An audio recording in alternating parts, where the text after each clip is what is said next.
রোজা রেখে ভুলে খেয়ে ফেললে করণীয়। পবিত্র রমজান আত্মশুদ্ধি ও তাকওয়া অর্জনের মাস। এই মাসে রোজা রাখা প্রত্যেক সামর্থ্যবান মুসলমানের জন্য আবশ্যক। কিন্তু মানুষ হিসেবে আমরা ভুলের ঊর্ধ্বে নই। অনেক সময় ভুল করে আমরা কিছু খাই বা পান করি। এমনটা হলে আমাদের করণীয় কি? আমাদের রোজা কি ভেঙে যাবে?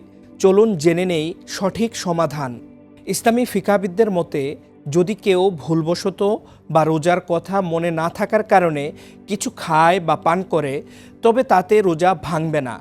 এক্ষেত্রে করণীয় হলো সাথে সাথে পানাহার বন্ধ করা।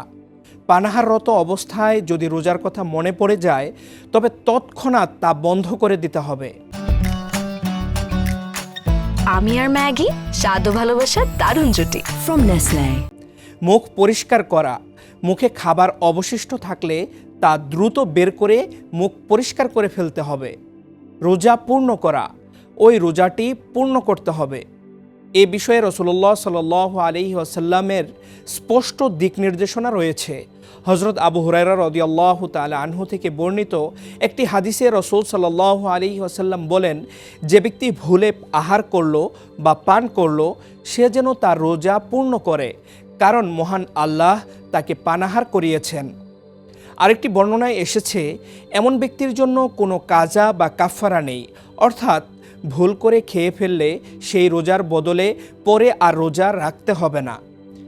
রোজা রেখে ভুল করে খেয়ে ফেললে দুশ্চিন্তার কিছু নেই। এটি মহান আল্লাহর পক্ষ থেকে একটি বিশেষ ছাড় বা মেহমানদারি। তবে আমাদের সচেতন থাকতে হবে যেন অবহেলা না হয়। মহান আল্লাহ আমাদের সবাইকে বিশুদ্ধভাবে রমজানের রোজাগুলো রাখার তৌফিক দান করুন। আমিন।